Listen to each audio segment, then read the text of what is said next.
നമസ്കാരം. ഭഗവാൻ പരമശിവന്റെ അനുഗ്രഹം വർഷിക്കപ്പെടുന്ന മഹാശിവരാത്രി പുണ്യദിനത്തിലേക്ക് ഏവർക്കും സ്വാഗതം. നമ്മളെല്ലാവരും ശിവരാത്രി വ്രതമെടുക്കാറുണ്ട്, ക്ഷേത്ര ദർശനം നടത്താറുണ്ട്. എന്നാൽ നിങ്ങളുടെ നക്ഷത്രപ്രകാരം ഈ ദിവസം പ്രത്യേകമായി ചില വഴിപാടുകളും പ്രാർത്ഥനകളും നടത്തിയാൽ അതിന്റെ ഫലം ഇരട്ടിയാകുമെന്ന് നിങ്ങൾക്കറിയാമോ? ജ്യോതിഷമനുസരിച്ച് 27 നക്ഷത്രങ്ങൾക്കും ഓരോ അധിപന്മാരും പ്രത്യേക ദേവതകളുമുണ്ട്. നമ്മുടെ നക്ഷത്രദോഷങ്ങൾ മാറാനും മുടങ്ങിക്കിടക്കുന്ന കാര്യങ്ങൾ നടക്കാനും കുടുംബത്തിൽ ഐശ്വര്യം വരാനും ഓരോ നക്ഷത്രക്കാരും ശിവരാത്രിയിൽ ചെയ്യേണ്ട സവിശേഷമായ ചില കാര്യങ്ങളുണ്ട്. അശ്വതി മുതൽ രേവതി വരെയുള്ള 27 നക്ഷത്രക്കാർക്കും ഈ ശിവരാത്രിയിൽ എന്തൊക്കെ വഴിപാടുകൾ നടത്താം, ഏതൊക്കെ മന്ത്രങ്ങൾ ജപിക്കണം എന്നതിനെക്കുറിച്ചുള്ള ഒരു സമ്പൂർണ്ണ ഗൈഡാണ് ഇന്നത്തെ വീഡിയോ. വീഡിയോയിലേക്ക് കടക്കുന്നതിനു മുൻപ് ആദ്യമായാണ് നിങ്ങൾ ഈ ചാനൽ കാണുന്നതെങ്കിൽ ആത്മീയവും ജ്യോതിഷപരവുമായ ഇത്തരം അറിവുകൾക്കായി ഇപ്പോൾ തന്നെ സബ്സ്ക്രൈബ് ചെയ്യുക.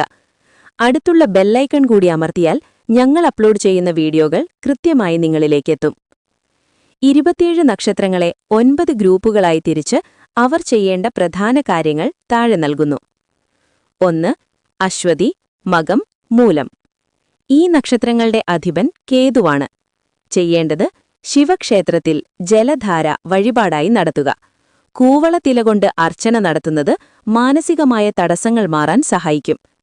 മന്ത്രം ഓം നമഃ ശിവായ എന്നതിനൊപ്പം ഗണപതി ഭജനം കൂടി നടത്തുക. 2. ഭരണി, പൂരം, പൂരാടം. അധിപൻ ശുക്രൻ. ചെയ്യേണ്ടത് ഭഗവാന് ക്ഷീരധാര അഥവാ പാലഭിഷേകം നടത്തുന്നത് കുടുംബസൗഖ്യത്തിനും ദാമ്പത്യ വിജയിക്കും ഉത്തമമാണ്. വെള്ളപ്പൂക്കൾ കൊണ്ട് അർച്ചന നടത്താം. മന്ത്രം ശിവപാർവതീ സ്തോത്രങ്ങൾ ജപിക്കുക. 3. കാർത്തിക, ഉത്രം, ഉത്രാടം. അധിപൻ സൂര്യൻ. ചെയ്യേണ്ടത് സൂര്യപ്രീതിക്കും തൊഴിൽ വിജയത്തിനുമായി ശിവക്ഷേത്രത്തിൽ നെയ്യ് വിളക്ക് തെളിയിക്കുക. ഈശ്വരസേവയ്ക്കൊപ്പം പിതൃക്കൾക്കായി പ്രാർത്ഥിക്കുന്നതും ഗുണകരമാണ്. മന്ത്രം മഹാമൃത്യുഞ്ജയ മന്ത്രം 108 തവണ ജപിക്കുക. 4. രോഹിണി, അത്തം, തിരുവോണം. അധിപൻ ചന്ദ്രൻ. ചെയ്യേണ്ടത് മനഃശാന്തിക്കും ആരോഗ്യത്തിനും ശംഖാഭിഷേകം നടത്തുന്നത് ഉത്തമമാണ്. ചന്ദ്രദോഷമകറ്റാൻ ഇത് സഹായിക്കും. മന്ത്രം ഓം സോമേശ്വരായ നമ എന്ന് ജപിക്കുക. 5. മകയിരം, ചിത്തിര, അമിട്ടം. അധിപൻ ചൊവ്വ. ചെയ്യേണ്ടത് ഭസ്മാഭിഷേകം നടത്തുന്നത് ശത്രുദോഷം മാറാനും ധൈര്യം വർദ്ധിക്കാനും സഹായിക്കും. ചുവന്ന കൂവളമാല ചാർത്തുന്നത് ഗുണകരമാണ്. മന്ത്രം ശിവസഹസ്രനാമം ജപിക്കുക. 6. തിരുവാതിര, ചോതി, ചതയം. അധിപൻ രാഹു. ചെയ്യേണ്ടത് രാഹുദോഷമകറ്റാൻ കൂവളത്തിലാർച്ചന ഏറ്റവും ഉത്തമം. ശിവരാത്രി ദിവസം നാഗദൈവങ്ങൾക്കും പ്രാർത്ഥനകൾ സമർപ്പിക്കാം. മന്ത്രം ഓം നമഃ ശിവായ എന്ന പഞ്ചാക്ഷരി മന്ത്രം സദാ ജപിക്കുക. 7. പുണർഥം, വിശാഖം, പൂരുരുട്ടാതി. അധിപൻ വ്യാഴം.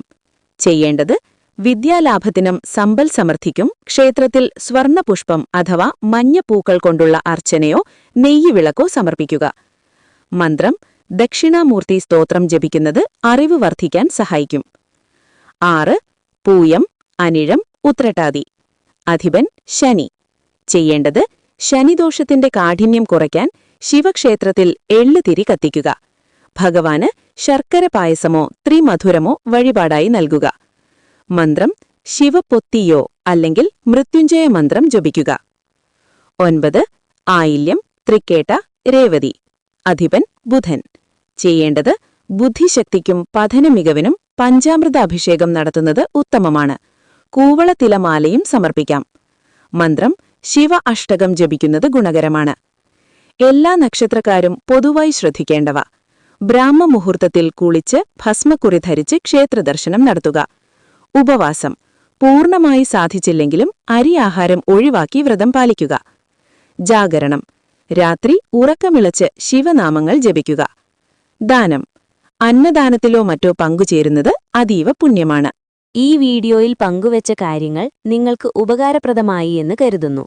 ഈ അറിവ് നിങ്ങളുടെ സുഹൃത്തുക്കൾക്കും ബന്ധുക്കൾക്കും ലഭിക്കുന്നതിനു വേണ്ടി വീഡിയോ ഷെയർ ചെയ്യാൻ മറക്കരുത്. വീഡിയോ ഇഷ്ടപ്പെട്ടെങ്കിൽ ലൈക്ക് ചെയ്യുക.